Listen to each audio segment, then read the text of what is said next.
Channel. ناظرین اکرام، امید کرتا ہوں کہ آپ خیریت سے ہوں گے اور میری دعا ہے کہ آپ جہاں پر بھی رہیں خوش رہیں، آباد رہیں۔ پاکستان جہاں ایک طرف عدم استحکام کا شکار ہے، وہاں دوسری طرف پاکستان میں اس وقت ایک اہم کانفرنس ہو رہی ہے، OIC کانفرنس، جہاں دنیا بھر کے جو وزرائے خارجہ ہے وہ پاکستان میں موجود ہیں اور پاکستان میں اس وقت افغانستان کے مسئلے کو اور خاص کر مسلم دنیا میں جو اس وقت افراتفری مچی ہوئی ہے اس پر یہ کانفرنس منعقد کی جا رہی ہے۔ تقریباً 48 ممالک کے وزرائے خارجہ پاکستان میں موجود ہے اور پاکستان میں اس وقت جو سیاسی ماحول ہے وہ بھی کافی پیچیدہ ہے، اور جیسے یہ کانفرنس یہ 3 دن کے اہم جو کانفرنس کے اہم دن ہے یہ بڑے امپورٹنٹ بھی ہے۔ امپورٹنٹ اس لیے ہے کہ اس کے درمیان میں نے آپ کو پہلے کہا تھا کہ جو کچھ کیا جائے گا ان 3 دنوں میں وہ پس پردہ ہوں گے، خاص کر عدم اعتماد تحریک کو اپنے ذہن میں رکھتے ہوئے آپ نے اس پورے ویڈیو کو دیکھنی ہے اور آپ نے بڑے غور سے سمجھنا ہے کہ اب ہوگا کیا آگے، عدم اعتماد کی تحریک کے حوالے سے کیا ہونے جا رہا ہے۔ سیکنڈلی، اس میں جو چائنا کا امپورٹنٹ ہے وہ یا امپورٹنس ہے وہ بھی کس سے ڈھکا چھپا نہیں ہے۔ اس وقت چائنا نے جو ایک اہم رول ہے، خاص کر پاکستان کے ساتھ ان کے ریلیشن شپ تو کافی ہموار ہی ہے اور پاکستان کے ساتھ ان کے جو قابل ستائش تعلقات ہیں وہ تو پوری دنیا کے سامنے ہیں۔ وہ صرف پاکستان کے ساتھ نہیں بلکہ پوری مسلم امہ کی جو کنٹریز ہیں ان کے ساتھ ان کی کافی اچھے ریلیشن شپ ہے۔ آج جب انہوں نے ایک سٹیٹمنٹ جاری کیا اور اس سٹیٹمنٹ میں بڑے اہم پوائنٹس بھی تھے، وہ پوائنٹس کیا تھے میں آپ کے سامنے رکھوں گا اور اس حوالے سے جو آج کل پاکستان میں جو کچھ ہو رہا ہے اس سے ان کی کڑیاں بھی ملتی ہے اور وہ کس طریقے سے ملتے ہیں وہ تمام چیزیں آپ کے سامنے رکھیں گے۔ لیکن سب سے پہلے آپ سے درخواست ہے کہ آپ نے ہمارے چینل کو سبسکرائب نہیں کیا تو کائنڈلی آپ ہمارے چینل کو سبسکرائب کیجیے، بیل آئیکن کو ضرور پریس کیجیے تاکہ نئی آنے والی اور لیٹسٹ اپڈیٹ سے آپ باخبر رہیں۔ اس کے ساتھ ساتھ اگر آپ کوئی سجیشن دینا چاہتے ہیں آپ کمنٹ باکس میں اس کا اظہار کر سکتے ہیں، اس حوالے سے ہمارا اور آپ کا رابطہ بھی اچھا رہے گا اور اس سے ہم ایک دوسرے سے کافی کچھ سیکھ بھی سکتے ہیں۔ ناظرین اکرام، سب سے پہلے بات کرتے ہیں عدم اعتماد کی تحریک کی جو لیٹسٹ اپڈیٹ ہے وہ میں آپ کے سامنے رکھنا چاہتا ہوں۔ اس وقت پاکستان تحریک انصاف کو جہاں ایک طرف اپنے ہی MNS کے منحرف ہونے کا سامنا ہے، وہاں دوسری طرف الائز اس وقت فیصلہ نہیں کر چکے۔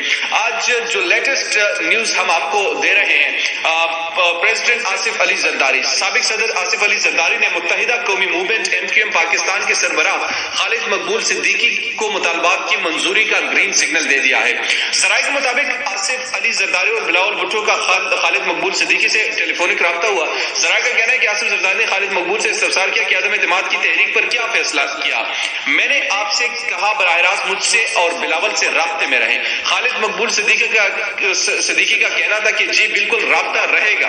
آصف زرداری نے خالد مقبول سے کہا کہ اسلام آباد آئیں، ملاقات کرتے ہیں، جو طے ہوگا اس پر عمل بھی ہوگا۔ ذرائع کے مطابق آصف علی زرداری کا کہنا تھا کہ میں اور بلاول آپ سے براہ راست رابطے میں رہیں گے اور معاملات کی خود نگرانی کریں گے۔ MQM کے سربراہ خالد مقبول صدیقی نے آصف زرداری کی دعوت پر کہا کہ وہ کل اسلام آباد پہنچیں گے۔ اس سے قبل سربراہ PDM مولانا فضل الرحمان کراچی میں MQM پاکستان کے مرکز بہادر آباد پہنچے، جہاں انہوں نے متحدہ کی قیادت سے ملاقات کی جس میں موجودہ سیاسی صورتحال اور عدم اعتماد پر گفتگو کی۔ اس کی اندرونی خبر بھی ایک میرے پاس ہے، وہ میں آپ سے شیئر کرنے والا ہوں کچھ دیر میں، یہ رپورٹ میں آپ کے سامنے پہلے رکھ دوں۔ MQM قیادت سے ملاقات کے بعد مولانا فضل الرحمان نے دعویٰ کیا کہ کیا حکومت کے اتحادی اب ان کے ساتھ نہیں رہیں گے، انہیں ہمارے ساتھ ہونے کا اعلان کرنے میں 1-2 دن لگ سکتے ہیں۔ انہوں نے کہا کہ MQM قیادت سے ملاقات کے بعد مکمل مطمئن ہو، تحریک عدم اعتماد کامیابی کا یقین ہے۔ یہ بڑا امپورٹنٹ جملہ ہے۔ MQM قیادت سے ملاقات کے بعد مولانا فضل الرحمان نے دعویٰ کیا کہ حکومت کے اتحادی اب ان کے ساتھ نہیں رہے، انہیں ہمارے ساتھ ہونے کا اعلان کرنے میں 1-2 دن لگ سکتے ہیں۔ اچھا، جو ذرائع یہ خبریں دے رہے ہیں اور مولانا فضل الرحمان جو کراچی پہنچے ہوئے تھے، اس سے یہ لگ رہا تھا کہ MQM نے شاید ان کو ایک سگنل دے دیا ہے، ریڈ سگنل دے دیا ہے کہ شاید وہ اپوزیشن کے ساتھ نہ جائے، اور اس کی بنیادی وجہ یہ ہے جو مخالفت ہے وہ پیپلز پارٹی اور MQM کا ہے۔ بالکل ایسا ہی پنجاب میں جس طریقے سے پاکستان تحریک انصاف، پاکستان مسلم لیگ نون اور کاف کو ٹف ٹائم دے رہی ہے اور کاف اور مسلم لیگ نون کی جیسے آپس میں نہیں لگتی، اسی طریقے سے سندھ میں پیپلز پارٹی اور جو پیپلز پارٹی اور MQM کی آپس میں نہیں لگتے، اور اس کی بنیادی وجوہات یہ کہ وہاں کے معاملات ہیں، کوٹا سسٹم کے معاملات ہیں، دیگر جو مطالبات انہوں نے سامنے رکھے وہ مجھے نہیں لگتا کہ پاکستان پیپلز پارٹی اس کے سامنے سر تسلیم خم کرے گی۔ یہی وجہ تھی کہ آج مولانا فضل الرحمان نے وہاں پر جا کر خود ان کے سامنے یہ مطالبات رکھے اور ان کو منانے کی کوشش کی، جبکہ ابھی تک کھل کر اعلان نہیں کیا گیا. اور خالد مقبول صدیقی نے پچھلے دنوں کہا تھا کہ حکومت کے ساتھ ہے تبھی تو وزیر اعظم عمران خان ہے ابھی تک. تو اس لیے یہ قبل از وقت ہے کہنا کہ ان کے ساتھ چھوڑ دیں گے، اور میرا نہیں خیال کہ ایسا فیصلہ وہ کریں گے. اس کی بہت ساری وجوہات ہیں، وہ پہلے میں آپ کو بتا چکا اور ابھی بتا رہا ہوں کہ ان کے جو معاملات ہیں وہ صوبے کے سطح پر ہے، اور صوبے کے سطح پر کچھ ایسے معاملات ہیں جو کہ پاکستان پیپلز پارٹی نہیں کرنا چاہتی. آصف زرداری ان کو ہزار بار گواہی دے، مگر چونکہ جب تک کسی ایسے اشورٹی نہیں دی جاتی جس کا راز ایم کیو ایم کے ساتھ ہو تو اس طریقے سے وہ نہیں کریں گے. یہ بالکل اسی طریقے سے ہے جیسے یہ کہا جاتا ہے کہ نواز شریف نے پرویز الہی کو یہ میسج دے دے کہ آپ وزیر اعلیٰ بن سکتے ہیں، لیکن نہیں خیال کہ پاکستان مسلم لیگ نون ایسا کرے گی اور نہ وہ اس طریقے سے وہ کرنے دے گی. حالانکہ جو اب کھل کر یہ 12 ممبران جو سامنے آ چکے، 12 سے 15 جن کی تعداد ہے، اس کے باوجود بھی ان نے سوچا لیکن ابھی تک کھل کر اعلان نہیں کیا. ایک تو یہ بات ہوئی ابھی تک جو تازہ ترین صورتحال ہے میں آپ کے سامنے رکھ رہا ہوں. دوسری طرف جو میں نے آغاز میں آپ سے کہا تھا کہ OIC اجلاس کے حوالے سے چائنا کا بڑا امپورٹنٹ چانس رہا ہے. اچھا، یہ جو OIC کا اجلاس اس وقت ہو رہا ہے یہ پاکستان کے لیے ایک تو خوش آئند ہے، دوسری طرف دنیا کی تمام تر نظریں اس وقت پاکستان پر ہے. اور جو آج صبح جو چائنا کے وزیر خارجہ ہے انہوں نے ایک اسپیچ کی اور اس میں بڑی امپورٹنٹ باتیں کی. میں چند ایک رپورٹ ہے میں آپ کے سامنے رکھنا چاہتا ہوں. China assures Pakistan of firm support in defending its sovereignty. China نے بنیادی طور پر پاکستان کو یہ یقین دہانی کروائی کہ آپ کی جو سوورنٹی ہے، آپ کی جو عزت ہے، اس میں کسی قسم کے لیے کمی بھی نہیں ہوگی اور اس کو ہم ڈیفینڈ بھی کریں گے. پاکستان کی سوورنٹی کو ہم ڈیفینڈ کریں گے.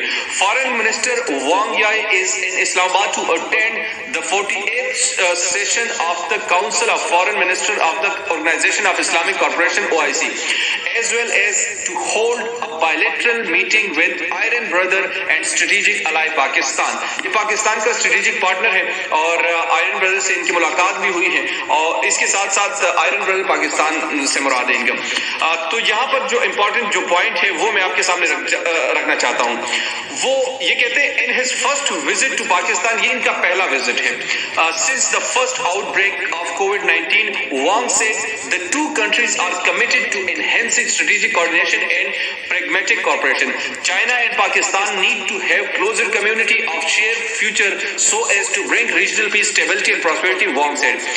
یہ اس جملے پر آپ نے غور کرنا ہے کہ China and Pakistan need to have closer community of a shared, یعنی پاکستان اور چائنا کو چاہیے کہ ایک قریبی کمیونٹی کو وہ بلڈ کرے so as to bring regional peace, تاکہ علاقے میں اسٹیبلٹی آئے، امن آئے اور خوشحالی آئے. China support Pakistan in sorely punishing the perpetrators of the Dasu terrorist attacks, appreciate its effort to strengthen the security of Chinese personnel and projects in Pakistan, and will, as always, help Pakistan improve its law enforcement and security capacity. Wang also said, referring to suicide bomb attack in the western province of Khyber Pakhtunkhwa, which killed at least 13 people, including 9 Chinese nationalists. ان تمام تر واقعات جو پاکستان میں پیش ہوئے ان پر بڑے گہرے دکھ کا اظہار کیا اور اس کو کنڈیم بھی کیا. اچھا، on his end آخر میں انہوں نے کیا کہا، Qureshi said the two foreign ministers discussed bilateral cooperation. ان دونوں نے پاکستان کے جو bilateral relationship ہے اس کو ڈسکس کیا. ریجنل سچویشن، علاقائی صورتحال پر تبادلہ خیال ہوا، as well as international issues، اور انٹرنیشنل ایشوز پر بھی تبادلہ خیال ہوا، انکلوڈنگ پاکستان اینڈ یوکرین اور جو افغانستان میں اس وقت کی صورتحال ہے اس پر بھی comprehensively and detailed meeting according to Pakistan media report. It was not immediately clear whether OIC members will raise the alleged abuse of Uyghur and other Muslim minorities. اچھا، یہ ابھی نہیں کہا جا سکتا کہ جو OIC کے ممبرز ہیں انہوں نے آواز بلند کی ہے یا نہیں کہ جو چائنیز کا ایک علاقہ ہے وہاں پر جو مسلمانوں کو مائنورٹیز میں ہے اور وہ نشانہ بنا رہے ہیں. Human rights activists have along claimed some 1 million Uyghurs have been held in mass detention in the remote western region. جو وہاں پر یہ چیز ہو رہی ہے اس حوالے سے ابھی تک کوئی OIC اجلاس میں اس کی مذمت نہیں ہے، جو کہ میرے خیال میں جہاں پر بھی ظلم ہو، جہاں پر بھی زیادتی ہو، اس کے لیے آواز اٹھانی چاہیے، چاہے وہ چائنا بھی ہو. لیکن پاکستان چونکہ ساتھ بار بار عمران خان سے بھی اس حوالے سے بات کی گئی لیکن وہ کھل کر بات نہیں کرتے. China has consistently denied the allegation and have said the camps are vocational center designed to combat extremism, and in late 2019 it is said all people in the camp had graduated. اچھا، China in تمام جو allegations ہیں جو ان پر لگے ہیں اس کی تمام تر چیزوں کی ڈینائی کیا ہے اور کہا ہے کہ وہاں پر جو چیزیں رہی ہیں وہ یقینی طور پر وہ سارے گریجویٹ ہیں جو لوگ وہاں پر ہیں، لیکن ان کو کس کرمنل ایکٹیویٹیز کی وجہ سے ان کا یہ بیانیہ ہے. At the conference, Wang is expected to push Beijing narratives on how well the Communist Party of China (CPC) treats its Muslim minorities. Wang said he was attending the OIC for developing a partnership with the Muslim world, besides promoting unity and cooperation for the multi-terrorism. China and the Islamic world both enjoy a profound history, seek similar values, and share historic mission. Wang said, adding the cooperation between China and the Islamic world is a key part of South cooperation. تو یہ China کے جو وزیر خارجہ تھے وہ یہاں پر موجود تھے، ان تمام چیزوں پر انہیں بات کی اور یہ بھی کہا کہ ہم امن کے لیے ہم امن کی بات کر رہے ہیں، ہم امن کے لیے خواہاں ہے اور ریجنل سیکیورٹی کی بات کرتے ہیں. اس کے علاوہ پاکستان کے حوالے سے بھی یہ ذرائع بتاتے ہیں کہ جو موجودہ سیاسی صورتحال ہے اس پر بھی بات چیت ہو چکی ہے.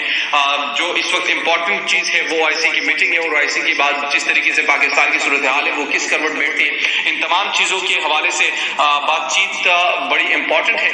اور میرے خیال میں جو اس وقت کی صورتحال ہے وہ تو کافی اس میٹنگ کی وجہ سے تھم چکی ہے، مگر جیسے یہ میٹنگ ختم ہوگی پاکستان کے حالات کس کروٹ بیٹھیں گے، کیا عمران خان کی حکومت رہے گی یا نہیں رہے گی، ان تمام چیزوں پر تو بعد میں اس پہ کہا جا سکتا ہے ایگزیکٹلی کہ حکمران جماعت کو ڈیفینڈ کرنے کے لیے چائنا UAE یا سعودی عرب کردار ادا کر سکتے ہیں، مگر پس پردہ ملاقاتیں ان کی ہو سکتی ہے اور کچھ نتیجہ اس کا برآمد بھی ہو سکتا ہے. لیکن فی الحال اس حوالے سے کوئی اوتھینٹک سورس سے ہم یہ چیز نہیں بتا سکتے، لیکن جو ہماری اپنی آپ کہہ لیجیے کچھ سورسز ہیں تو اس حوالے سے یہ تمام چیزیں شامل ہوئی ہیں اور جو امپورٹنٹ کنٹری ہے پاکستان کے ساتھ جن کے تعلقات ہیں وہ اس میں اہم کردار ادا کر سکتے ہیں. خیر اس حوالے سے کیا صورتحال بنتی ہے تو آنے والا وقت ہی بتائے گا. تب تک کے لیے مجھے نعمان خان کو دیجیے اجازت.